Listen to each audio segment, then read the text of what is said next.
जय हिंद, नमस्कार। Welcome to force defence academy. कैसे आप सभी लोग? जैसा कि आपको पता है कि रीजनिंग के प्रैक्टिस सेट लगातार चल रहे हैं। आज का जो प्रैक्टिस सेट है वो है 19। यहाँ पर हम टोटल 15 क्वेश्चन करने वाले हैं। हर एक पैटर्न को यहाँ पर समझेंगे, हर एक क्वेश्चन को बहुत ध्यान से करना है। अगर वीडियो आपको अच्छा लगे तो बिल्कुल लाइक शेयर कमेंट जरूर करना है, और अगर चैनल पर पहली बार हो तो चैनल को सब्सक्राइब जरूर करना है। ठीक है, चलिए बिना किसी देरी के अपने प्रैक्टिस सेट को आगे बढ़ाएंगे और एक एक करके आंसर जानने की कोशिश करेंगे। चलिए बच्चा, पहला क्वेश्चन आपके सामने नॉन वर्बल का है। यहाँ पर लिखा हुआ है कि बेटा ये वाला जो फिगर है ना, ये वाला फिगर आपको इन चारों में से कहाँ पर दिखाई दे रहा है? एग्जैक्टली में इसको बोला जाता है एम्बेडेड फिगर। ये जो क्वेश्चन है ना, किसके हैं? एम्बेडेड फिगर के। तो बहुत ध्यान से देखिएगा कि ये वाला टोटल फिगर कहाँ पर दिखाई दे रहा है। सर मुझे फोर्थ वाले में दिखाई दे रहा है।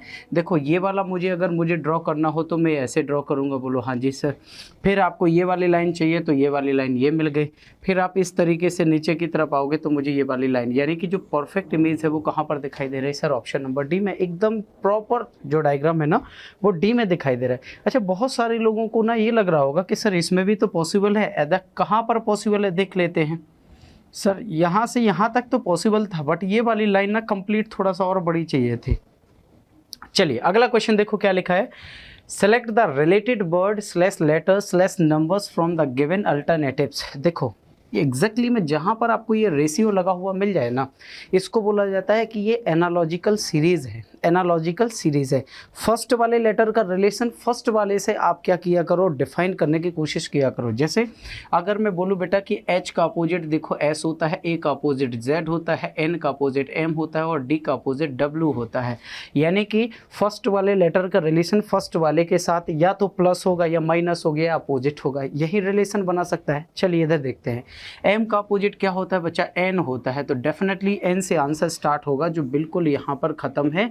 ऑप्शन नंबर कहाँ पर दिखाई दे रहा है? बी में। और जहाँ आंसर मिले वहीं से अपने को बिल्कुल कल्टी मार लेना है। आगे बिल्कुल सॉल्व करने की ज़रूरत बिल्कुल भी नहीं है आपको, है ना। क्यों ऐसा बोलूँ? क्योंकि अपने पास टाइम लिमिट है और अपने पास लिमिटेड टाइम में इन क्वेश्चंस को सॉल्व करना है, ताकि सारे के सारे क्वेश्चन सॉल्व किए जा सके। अगला क्वेश्चन देखिए। अगला क्वेश्चन है find the odd word slash letter slash number pair from the given alternatives. आपके सामने चार ऑप्शन दिए गए हैं, और ये जो ऑप्शन दिए गए हैं इनमें चार में से तीन किसी न किसी तरीके से कैसे हैं? इक्वल हैं, एक जैसे है, सेम है।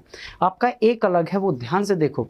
या तो इनके बीच में गैप आपका इक्वल हो सकता है। देखो अगर 57 और 69 के बीच में 9 में से 7 गए 2 और 6 में से 5 गए 1, 12 का गैप है। क्या ऐसा इधर है?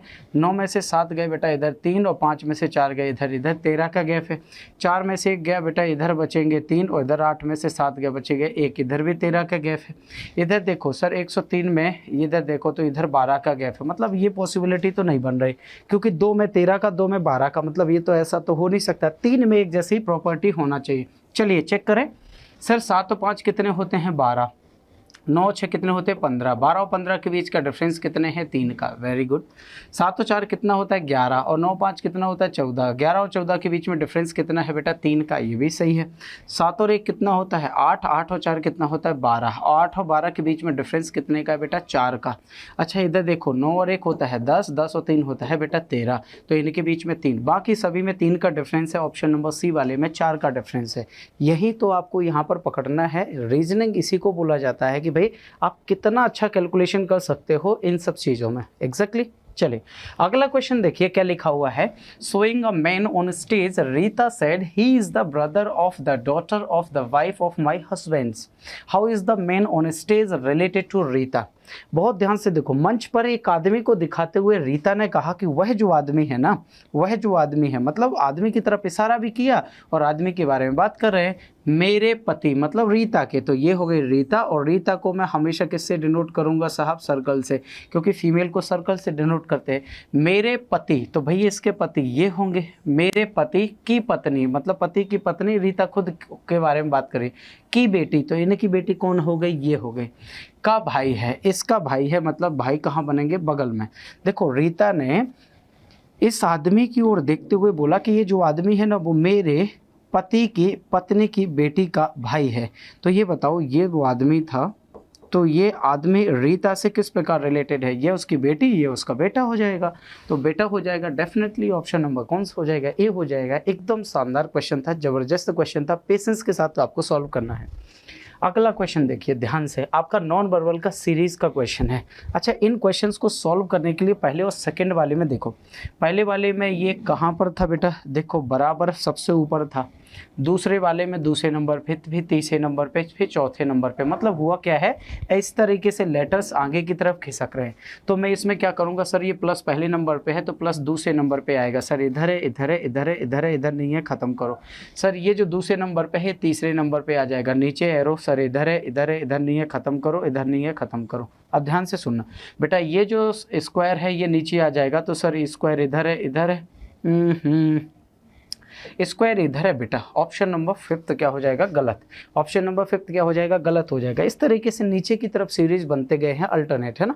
चलो नेक्स्ट क्वेश्चन देखेंगे, आपका साहब क्या लिखा हुआ डायरेक्शन में, each of the following question consist of two sets of figure A B C and D constitute the problem set while 1 2 3 4 and 5 constitute the answer set. This is definite relationship between figure A and figure B. Establish a similar relationship between figure C and D by selecting a suitable figure from the answer set that would replace the question mark. देखो exactly मैं बोला क्या गया है कि यहाँ पर 1 2 3 4 diagram दिए गए हैं, तो आपको जिस प्रकार पहले वाले का रिलेशन सेकंड वाले के साथ है, वहीं थर्ड वाले का रिलेशन फोर्थ वाले के साथ करना है।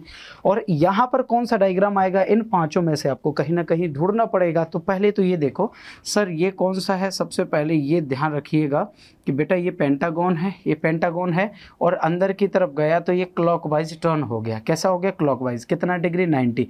देखो अभी नॉर्थ में है ना, आपके साइड हो गया ईस्ट में, मतलब 90 डिग्री टर्न किया। और सर बाहर की तरफ, अंदर 5 लाइन थी तो बाहर की तरफ 4 लाइन वाला स्क्वायर आ गया। बोलो हाँ जी sir.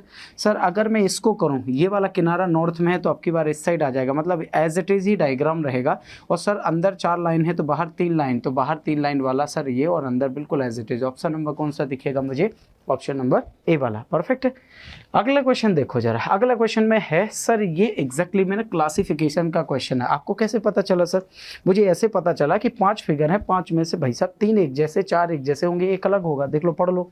Certain manner however 1 figure is not alike. इनमें से ये कैसा फिगर होगा जो इनके जैसा नहीं होगा, आपको उसको फाइंड आउट करना है। वो कहाँ पर आपको दिखाई दे रहा है, देखो इधर देखो सिंगल सर्कल है, इधर भी सिंगल है, इधर भी सिंगल है, इधर भी सिंगल है। बच्चे यहाँ पर डबल सर्कल है, मतलब बिल्कुल अलग कौन हो जाएगा, ऑप्शन नंबर ई। यानी कि जो ई वाला है ना डेफिनेटली है इन बाकी 4 से कैसा है, अलग है। समझ गए बात को। नेक्स्ट अगला क्वेश्चन, ये एग्जैक्टली में फिगर कंप्लीशन है। फिगर कंप्लीशन इट मीन्स आपको एक टुकड़ा ढूंढना है और कंप्लीट इस फिगर को कंप्लीट करना है। देखो कैसे बनेगा सर, ये बताओ अगर मैं इधर पर कोई भी टुकड़ा रखूंगा तो ये अंदर की तरफ इस तरीके से सेट होगा। इस साइड इधर तो था नहीं, खत्म करो, इधर है, इधर नहीं था, खत्म करो, इधर कर लेते, ठीक है। अच्छा आगे की तरफ चलेंगे, सर इधर ये बाहर की तरफ टुकड़ा निकाला है तो डेफिनेटली यहाँ खाली जगह होना चाहिए, तो खाली जगह सर इधर है, इधर है। अच्छा ऊपर की तरफ अगर है तो खाली चाहिए, ऊपर की तरफ बेटा इधर भरा हुआ है, मतलब डेफिनेटली फिर ऑप्शन नंबर कौन सा हो जाएगा, बी। ऑप्शन नंबर कौन सा, बी। अगला क्वेश्चन देखो, बहुत प्यारा जबरदस्त क्वेश्चन है भाई, मानना पड़ेगा। देखो कैसे सर, डी ई का रिलेशन 40 के साथ है तो जे के का रिलेशन कैसे होगा। ये सीरीज ही है एक प्रकार का, कैसा है, मिक्स सीरीज है। सर आपको डी और ई से 40 तक पहुंचना है, कैसे पॉसिबल है, देखो कैसे पॉसिबल है। डी की प्लेस वैल्यू है बेटा 4, ई की प्लेस वैल्यू है बेटा 5, दोनों को जोड़ दो, 4 5 20, और 20 का डबल कर दो तो भैया हो जाएंगे 40। जे की प्लेस वैल्यू होती है 10, के की होती है बेटा 11, दोनों को जोड़ दो तो 110 हो जाएगा, और 110 का डबल होता है 220। कौन सा होता है, 220 होता है। एकदम शानदार क्वेश्चन था। चलिए अगले क्वेश्चन की तरफ चलेंगे। सर 3 किसी न किसी तरीके से हैं सिमिलर, एक अलग है। टोमेटो है, पपाया है, कैरेट है और लेमन है। देखो ध्यान से सुनना, लेमन है ये ज़मीन के ऊपर, पपाया ज़मीन के ऊपर, टोमेटो ज़मीन के ऊपर, तो कैरेट ज़मीन के नीचे।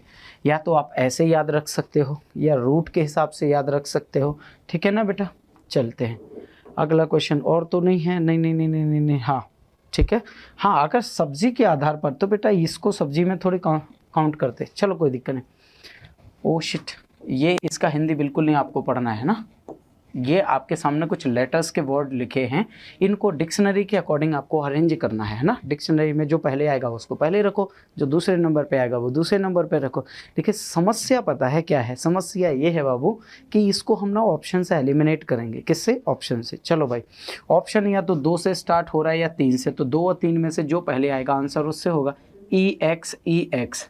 अच्छा, इधर ए है, इधर ए है, इधर एस है, इधर एल, तो पहले एल आता है साहब, 2 से शुरू होगा, 3 वाले तो बिल्कुल डेफिनेटली आंसर गलत। अच्छा, पहला लेटर तो दूसरा वाला आएगा, दूसरे नंबर पे तीसरा वाला आएगा, तीसरे नंबर पे या तो पहला वाला आएगा या फिफ्थ वाला। तो पहले और फिफ्थ में क्या कर लो, कंपैरिजन कर लो, जो पहले आएगा वो आंसर हो जाएगा हमारा। ई एक्स सर, पी आता है कि ओ आता है? पी की प्लेस वैल्यू 16, ओ की 15, तो 15 वाला आएगा, मतलब 5वां वाला आएगा बेटा। तो ये फर्स्ट वाला तो हो नहीं सकता, बचेगा क्या? ऑप्शन नंबर डी वाला। कौन सा? ऑप्शन नंबर डी वाला। आप ऑप्शन की मदद लीजिए, एलिमिनेट कीजिए और डेफिनेटली आंसर लगा के निकल लीजिए आगे। अगला देखो क्वेश्चन क्या बनेगा साहब। सर इधर बनेगा ये 15, ये 16। अच्छा, इधर पर जब भी इस तरीके से आपकी सीरीज बनती हुई दिखाई देना, तो फर्स्ट लेटर का फर्स्ट वाले लेटर के साथ रिलेशन चेक करने की कोशिश करना है, ये पहला रूल है। सर इधर देखो 15, 15 के बाद 16, 16 के बाद 17 आएगा, 17 पे कौन आएगा? क्यू, उसके बाद 18, उसके बाद 19, बिल्कुल सही है सर। ये 20, 20 के बाद 21, 21 के बाद इधर 22, 22 यानी कि वी, 22 के बाद 23, 23 के बाद 24। सर इधर 25 है, 25 के बाद 26, 26 के बाद दोबारा से 1 से स्टार्ट होगा, मतलब ए होगा, Q V A, Q V A. Option number कहाँ पर दिखाई दे रहा है? सी वाले में दिखाई दे रहा है। कोई दिक्कत है किसी को भी, कोई समस्या? चलते हैं भाई अगला। हाउ मैनी ट्राइंगल, इस वाले फिगर में आपको कितने ट्राइंगल दिखाई दे रहे हैं? थोड़ा सा ध्यान पूर्वक कीजिएगा, जल्दबाजी में आंसर नहीं करना है। बाबू आपने बोला था कि इस तरीके से जब भी ट्राइंगल आपको काउंट करना हो और जब किनारे से किनारे लाइन आपस में कनेक्ट हो, तो आप इनको क्या कर रहे थे? नंबर लिखकर इसका डबल कर रहे थे, मतलब 4 का डबल। इसमें कितने ट्राइंगल होते थे? 8। चलिए इसमें दिखाइए सर कितने हैं। देखो 1 2 3 4 5 और 6, 6 का डबल कितने हो गए गुरुजी? 12। बोलो हाँ जी बिल्कुल सही है सर। ये वाला ट्राइंगल आपने देखा होगा, तो सर 1 और 2, 1 और 2 कितने हो गए बेटा? 3। 12 और 3 कितने हो गए? 15। लेकिन देखो, जब भी ऐसे डायग्राम बना हो ना, तो बेटा इस लाइन पे चेक कर लिया करो, जहाँ से लाइन शुरू हो जहाँ पे खत्म, नंबर लिखते जाना है। 1 और 2 3, इसमें कितने ट्राइंगल हैं? 3। अब इसमें 15 तक तो आ गए, लेकिन सर अब इन दोनों को क्या करो, आप जोड़ के देखो। इन दोनों को बच्चे क्या करो, इन दोनों को जोड़ के देखो, इसको। तो देखो एक ये बन रहा है 16 और एक ये बन रहा है 17। तो टोटल इसमें जो आपको ट्राइंगल दिखाई दे रहा है वो है 17, यानी कि ठीक 17। ओके, क्लियर है? बहुत बढ़िया। क्योंकि जब सिंगल आपको मिल जाते हैं, तो डबल वाले भी आप 2 जोड़ सकते हैं, 3 जोड़ सकते हैं, उनको भी आपस में क्या करो, बाइंड करने की कोशिश करो। चलिए नेक्स्ट देखो। सर ये बताइए कि यहाँ पर कौन सा नंबर आ सकता है? अच्छा, यहाँ पर नंबर लाने के लिए एक बात तो मैं कंफर्म बोल सकता हूँ बाबू, कि रिलेशन ऐसा तो नहीं है, ऐसा ही होगा। देखो 8 और 19 को अगर जोड़ो तो 19 और 8 27 होते हैं। क्या ऐसा इसमें है? 11 और 40 51, बिल्कुल सही है बेटा। एक काम करो, 14 और 5 19 होते हैं। क्या ऑप्शन में है? हाँ जी सर। ऑप्शन नंबर कौन सा है? बी। ऑप्शन नंबर कौन सा है? बी। एकदम परफेक्ट था, ज़बरदस्त क्वेश्चन था। चलो भाई इसका बता रहा जरा, क्या हो सकता है? सर नंबर ज़्यादा इधर है, मतलब डेफिनेटली है रिलेशन। अच्छा, मैं ये अंदाज़ा लगाता हूँ कि जिस साइड नंबर ज़्यादा होता है उस साइड नंबर बनाने की कोशिश करता हूँ, कि पहली कोशिश मेरी यही रहती है कि जिस साइड नंबर ज़्यादा होते हैं उस साइड में फॉलो करूँ रूल को। अच्छा, 9 7 63, 63 दूनी होते 126। इनको आपस में मल्टीप्लाई करके बेटा 1 माइनस करो, 125 हो रहा है। क्या ऐसा इसमें? 6 चौके 24, 24 × 72, एग्जैक्टली बेटा। इनके बीच में मल्टीप्लाई और माइनस का 1 कर दो, 71। सर 8 पंचे 40 हो गए 40, 40 का मल्टीप्लाई कर दो 7 से, 7 चौके 28, 280। इसमें से 1 घटा दो तो 279 है कहीं ऑप्शन नंबर बी में। ये थे बेटा प्रैक्टिस सेट नंबर 19 के टोटल 15 क्वेश्चन। बहुत प्यारे क्वेश्चन थे, ज़बरदस्त क्वेश्चन थे। आई थिंक आपको ये वीडियो बहुत ज़्यादा प्यारा होगा और प्यारा लगा भी होगा, क्योंकि भैया इतनी मेहनत जब की जाती है ना आपके लिए, तो डेफिनेटली एक चीज़ तो आपसे मांग सकता हूँ कि लाइक शेयर ज़रूर करना है, दबा के करना है। किस टॉपिक के क्वेश्चन ज़्यादा रखने हैं बिल्कुल आप ज़रूर बताइएगा। मिलेंगे प्रैक्टिस सेट नंबर 20 के साथ, तब तक के लिए नमस्कार, जय हिंद।